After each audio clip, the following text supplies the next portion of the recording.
예수님의 이름으로 기도드립니다. 아멘. 제가 어렸을 때 주일이 되면 저희 어머니는 저에게 항상 제일 좋은 옷을 입혀주셨습니다. 그리고 흰 봉투 속에 빳빳하고 잉크 냄새가 가득한 새 돈을 넣어서 저를 교회로 보내셨습니다. 저는 이런 어머니의 행동이 이해가 가지 않았습니다.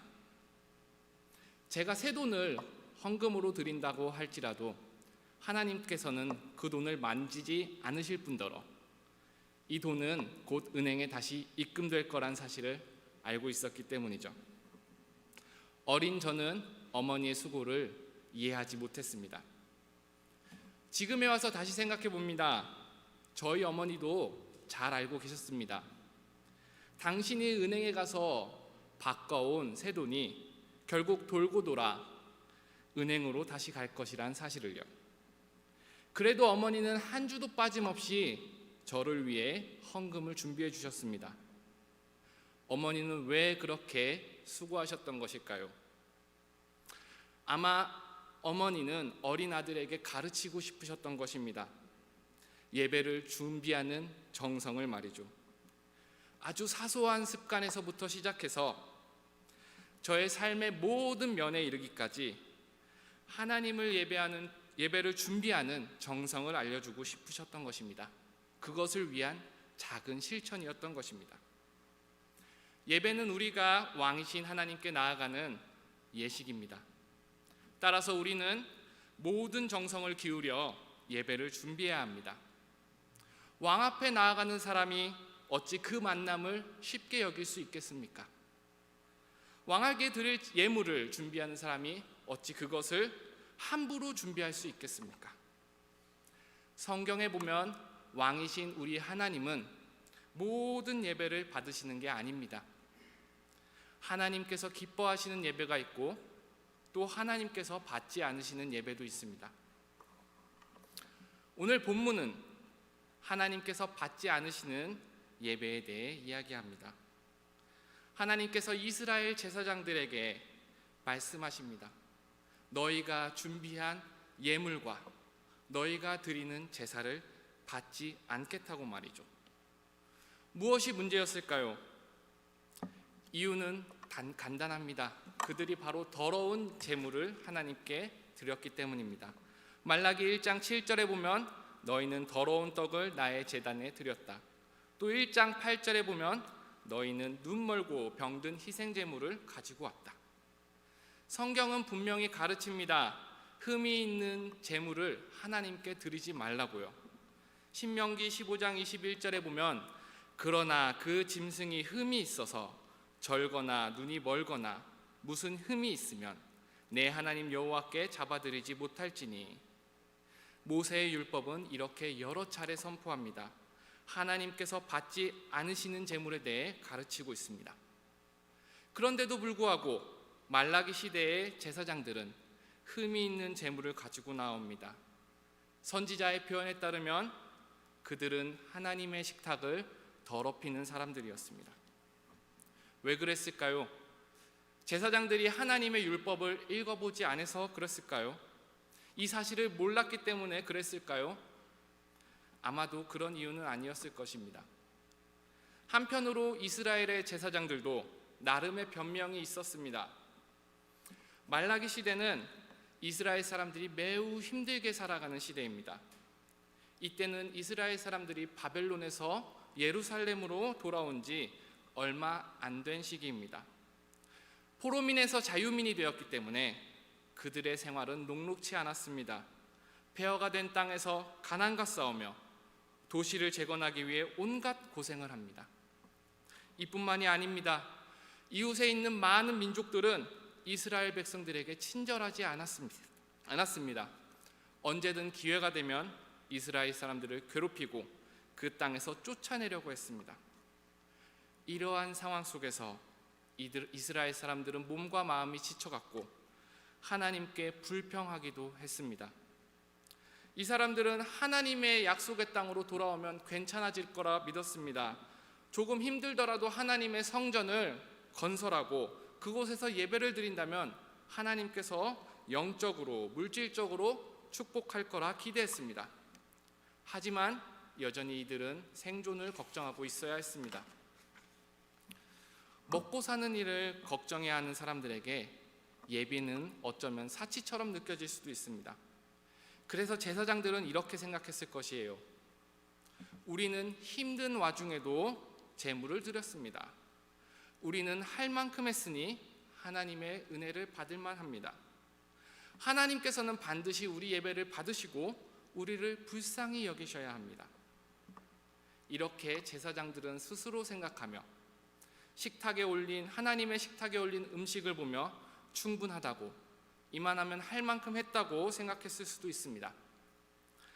그러나 하나님의 생각은 달랐습니다. 하나님은 제사장들의 예물과 그 예배를 받지 않겠다고 선언하십니다. 본문에 보면 하나님께서는 오히려 제사장들이 예배를 드리지 못하게 성전 문을 닫고 싶다고 한탄하십니다. 사랑하는 여러분, 이 시점에서 우리의 예배를 되돌아보길 소망합니다. 우리는 어떤 예물을 가지고 이 자리에 나왔습니까? 사실 우리가 이렇게 예배의 자리로 나오는 것도 쉬운 일이 아니었습니다. 팬데믹 상황에서 더욱 그러하지요. 우리는 상당히 오랜 시간을 예배의 자리에 자유롭게 나오지 못했고, 여전히 우리는 마스크를 쓰고 사회적 거리두기를 하며 조심스럽게 예배를 준비하고 있습니다. 또 우리 삶의 현장은 얼마나 바쁘게 돌아갑니까? 공부하는 학생, 사업하시는 성도님, 그리고 직장에 다니시는 여러분들, 우리가 바쁜 상황 속에서 얼마나 힘겹고 피곤하게 살아가고 있습니까? 몸과 마음이 지쳐서 힘들게 이 자리에 나왔을 수도 있습니다. 이렇게 힘들게 준비한 예배인데, 이렇게 힘들게 나온 예배인데, 만약에 하나님께서 우리의 예배를 기뻐하지 않으신다면 여러분의 심정은 어떠하겠습니까? 바꿔 말해, 우리는 어떻게 하여야 하나님께서 기뻐하시는 예배를, 하나님께서 기뻐하시는 예물을 준비할 수 있을까요? 저는 이스라엘 제사장들이 예배에 실패했던 원인 속에서 답을 찾습니다. 하나님은 이스라엘 사람들의 마음의 태도를 지적하고 있는 것입니다. 말라기 1장 6절입니다. 내 이름을 멸시하는 제사장들아, 나 만군의 여호와가 너희에게 이르기를, 아들은 그 아버지를, 종은 그 주인을 공경하나니 내가 아버지일진데 나를 공경함이 어디 있느냐? 내가 주인일진데 나를 두려워함이 어디 있느냐? 이에 제사장들은 하나님의 주장이 억울하다고 따지고 묻습니다. 우리가 어떻게 주님의 이름을 멸시했습니까? 정말로 제사장들이 최선을 다했는데, 정말로 제사장들이 정성을 다했는데 하나님께서 그들을 무고하게 몰아세우고 있는 것입니까? 아닙니다. 말라기 1장 8절은 다시 말합니다. 만군의 여호와가 이르노라, 너희가 눈먼 희생제물 바치는 것이 어찌 악하지 아니하며 저는 것 병든 것을 드리는 것이 어찌 악하지 아니하냐? 이제 그것을 너희 총독에게 드려보라. 그가 너를 기뻐하겠으며 너를 받아주겠느냐? 여기 나오는 총독은 페르시아 왕에 의해 임명된 관리를 가르치고 있습니다. 말라기 당시에 페르시아가 세계를 다스리고 있었는데 사마리아와 유다 지역 역시 페르시아의 통치 아래에 있었습니다. 페르시아 왕은 이 지역을 관리하기 위해 유대인이나 사마리아인 중 한 명을 임명해가지고 대신 관리하게 했습니다. 그리고 이스라엘 사람들은 페르시아 왕국에 보낼 조공을 이 총독을 통해 보내기도 하였고, 이 총독에게 잘 보이기 위해 예물을 바치기도 하였습니다. 이 구절에서 제사장들은 누구를 공경했는지, 누구를 더 두려워했는지 보입니다. 제사장들은 총독에게 바치는 것보다 못한 것을 가지고 하나님께 나아왔던 것입니다. 제사장들은 하나님보다 페르시아 왕을 더 두려워했습니다. 이스라엘에 예배하는 사람들은 하나님을 경외하지 않고 업신여겼습니다. 하나님을 경외한다는 것은, 하나님을 공경하는 마음이라는 것은 예배하는 우리에게 꼭 필요한 덕목입니다. 히브리어로 야레라는 단어가 오늘 본문에 반복됩니다. 한국말로는 경외 또는 두려워하다라고 번역합니다. 우리가 보는 영어 성경에는 respect 또는 fear로 번역합니다. 구약학자 반 라드는 이 단어에 대해 다음과 같이 설명합니다. 하나님을 경외한다는 것은 하나님을 향한 우리의 존경심을 감정적으로 표현하는 것이 아닙니다. 경외는 하나님을 아는 지식과 그에 대한 헌신, 곧 책임을 말합니다. 옛날에 한 마을에 효자를 둔 집이 있었고 불효자를 둔 집이 있었다고 합니다. 온 마을 사람들은 효자를 칭찬했습니다. 사람들이 효자를 칭찬하는 것을 보고 불효자가 셈이 나기도 하고 효도를 하고 싶어지기도 했답니다. 그래서 효자에게 가서 물어봅니다. 내가 아버지한테 효도를 하고 싶은데 효도하는 방법을 모르겠어. 어떻게 아버지를 공경할지 모르겠어. 나에게 방법을 좀 알려주겠나? 그래서 효자는 조언합니다. 날이 추우면은 아침에 일찍 일어나가지고 아버지 신발을 가슴속에 품고 있어봐. 그러면 아버지가 밖에 나갈 때 따뜻한 신발을 신을 수 있을 거야. 효도하는 방법을 몰랐던 불효자는 그 이야기를 듣고 다음날 실천에 옮깁니다. 이른 아침에 신발을 가슴속에 품고 있습니다. 그 사실을 모르는 불효자의 아버지는 집을 나서려고 합니다. 그런데 신발이 보이지 않습니다. 온 집을 다 찾아도 없는 것입니다. 잔뜩 짜증이 난 아버지에게 불효자가 와서 신발을 건넵니다. 아버지, 제가 품고 있었습니다. 불효자는 아버지의 칭찬을 기대했는데 그런데 웬 말입니까? 아버지는 호통을 칩니다. 야, 누가 아침부터 내 신발을 가슴에 품고 있으랬냐? 일어나서 일이나 해라. 이 아들의 잘못이 뭐였을까요? 아버지를 공경하는 방법을 몰랐던 것입니다.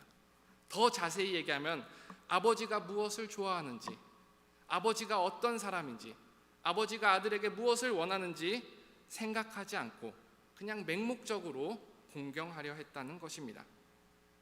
마찬가지입니다. 우리가 하나님을 공경하려면 우리는 하나님에 대한 올바른 지식을 가지고 있어야 합니다. 하나님은 어떤 분이시고 하나님은 우리에게 무엇을 원하는지 생각해 봐야 합니다. 그런 의미에서 말라기 선지자는 우리에게 두 가지 지식을 알려주고 있습니다. 첫째로 우리의 하나님은 만군의 여호와라는 사실입니다. 오늘 본문에 보면 만군의 여호와라는 표현이 굉장히 자주 나옵니다. 6절, 8절, 9절, 10절, 11절, 14절 무려 6번이나 나옵니다. 이 표현은 사실 다윗이 사용했던 표현이에요. 골리앗과 블레셋 군대 앞에 모든 이스라엘 군인들이 벌벌 떨고 있을 때 다윗은 선포합니다. 사무엘상 17장 45절에 다윗이 블레셋 사람들에게 이르되 너는 칼과 창과 단창으로 내게 나아오거니와 나는 만군의 여호와의 이름 곧 내가 모욕하는 이스라엘 군대의 하나님의 이름으로 내게 나아가노라. 다윗은 만군의 여호와의 이름에 의지했습니다. 다윗은 만군의 여호와가 어떠한 대적의 손에서도 이스라엘을 구원하시리라 믿습니다. 선지자 또한 이 사실을 가르쳐주고 싶은 것입니다. 우리가 믿는 하나님은 만군의 여호와시고 능력이 있으시고 우리를 구원하는 하나님이라는 사실을요. 나아가 선지자는 강조합니다. 만군의 여호와는 모든 민족의 왕이 될 것이라는 사실을요. 11절에 보면 만군의 여호와가 이르노라 해 뜨는 곳에서부터 해 지는 곳까지 이방 민족 중에서 내 이름이 크게 될 것이라. 각처에서 내 이름을 위하여 분향하며 깨끗한 제물을 드리리니 이는 내 이름이 이방 민족 중에서 크게 될 것임이라. 이 사실은 우리가 예배하는 하나님이 누구인지 알려줍니다. 이스라엘이 예배하는 하나님은 페르시아의 왕이 임명한 총독과 비교될 뿐이 아닙니다. 팔레스타인 지역에 한정된 작은 신이 아닙니다. 여호와는 그 당시에 세상을 통치했던 페르시아 왕보다 더 크시며 모든 민족들의 왕보다 더 능력 있고 위대하신 하나님입니다. 여러분, 우리가 예배하는 하나님은 만군의 여호와십니다. 지금도 살아계시고 전능하시며 온 우주의 주인이시며 온 민족의 왕이십니다. 그분은 이스라엘 역사 속에서 그의 백성들을 구원하셨으며 또한 그분은 온 인류를 죄로부터 구원하셨습니다. 독생자 예수 그리스도를 통해 구원 역사를 완성하셨습니다. 사랑하는 은혜교회 성도 여러분, 우리가 나온 이 자리는 우리를 구원하신 우리의 주인이신 하나님을 예배하는 자리입니다. 선지자가 알려주는 두 번째 지식입니다. 만군의 여호와가 머무는 장소입니다. 오늘 읽은 본문은 말라기 1장 6절부터 2장 9절까지 이어지는 큰 단락에 포함되는 부분입니다. 그런데 재미난 사실은 선지자는 이 단락을 쓰면서 아주 특별한 메시지를 살며시 보여주고 있습니다. 여러분 아마 민수기 6장에 나오는 제사장의 축복을 익히 들어보셨을 거예요. 민수기 6장 24절 26절에 보면 여호와는 내게 복 주시고 너를 지키시기를 원하며 여호와는 그의 얼굴을 내게 비추사 은혜 베푸시기를 원하며 여호와는 그 얼굴로 내게 향하여 드사 평강 주시기를 원하노라. 제가 여기 교회에 오면서 우리 김문배 목사님 어떻게 예배하시나 봤는데 목사님께서 이 축도를 예배 마지막에 하시더라고요. 하나님께서는 이 말씀을 통해서 이스라엘 제사장들에게 특권을 주셨습니다. 그들로 하여금 예배에 올라오는 모든 이스라엘 백성을 축복하게 하셨습니다. 이 축복의 메시지는 무엇입니까? 하나님은 항상 그 백성을 바라보신다는 사실입니다. 하나님의 얼굴은 항상 그 백성을 향해 있다는 사실입니다. 말라기 선지자는 오늘 본문을 쓸 때 제사장의 축복에 나오는 모든 단어를 이용해서 이 글을 쓰고 있습니다. 여기 너무 작지만은 사실 이 화면을 띄우는 이유는 빨간색 포인트를 보기 위해서입니다. 왼쪽에 보면은 민수기 6장에 나오는 하나님의 축복, 제사장의 축복에 관한 내용입니다. 모든 제사장의 축복이 빨간색으로 포인트되어 있죠. 근데 오늘 읽은 본문을 포함하는 말라기의 본문은 그 모든 축복의 단어를 사용하고 있습니다. 그런데 선지자의 사용하는 의도가 심상치 않습니다. 분명 민수기 6장은 하나님의 축복을 전하고 있어요. 하나님께서 바라보고 계시다는 것을 전하고 있어요. 그런데 오늘 본문은 하나님의 저주를 선포하고 있습니다. 민수기 6장은 하나님께서 백성을 바라보겠다고 하시는데 말라기 선지자는 더 이상 받아들이지 않겠다고 이야기합니다. 민수기 6장은 하나님께서 얼굴을 비추겠다고 하는데 말라기는 하나님께서 얼굴에 똥칠하겠다고 합니다. 민수기 6장은 하나님의 이름으로 제사장들에게 축복하라고 하는데 말라기는 제사장들은 하나님의 이름을 더럽혔다고 합니다. 선지자는 축복의 말씀을 패러디해가지고 이스라엘 제사장들을 저주하고 있습니다. 선지자의 의도는 무엇일까요?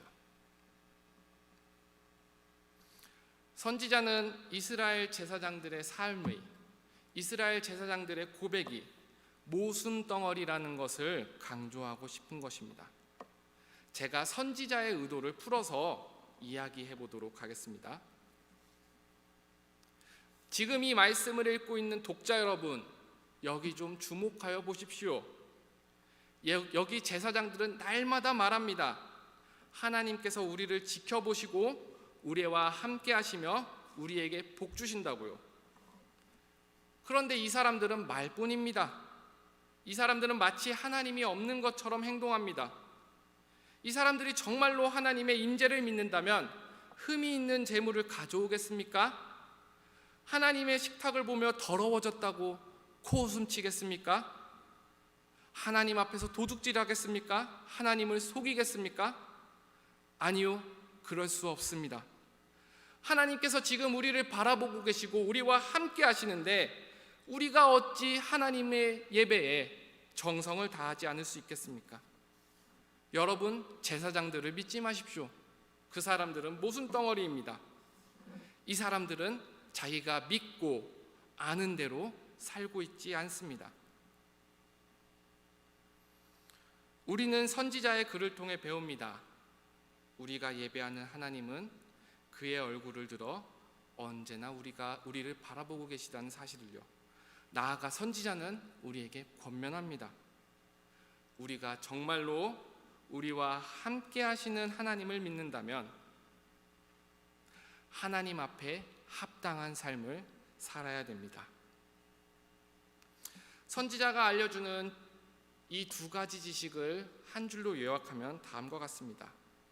우리는 우리와 함께 하시는 만군의 여호와 구원의 하나님께 예배합니다. 반 라드에 따르면은 하나님을 경외한다는 것은 첫 번째로 지식이고 두 번째로는 그 지식에 대한 책임을 이야기하고 있습니다. 그렇다면은 예배자의 헌신은 무엇입니까? 예배를 준비하는 우리의 책임은 무엇입니까?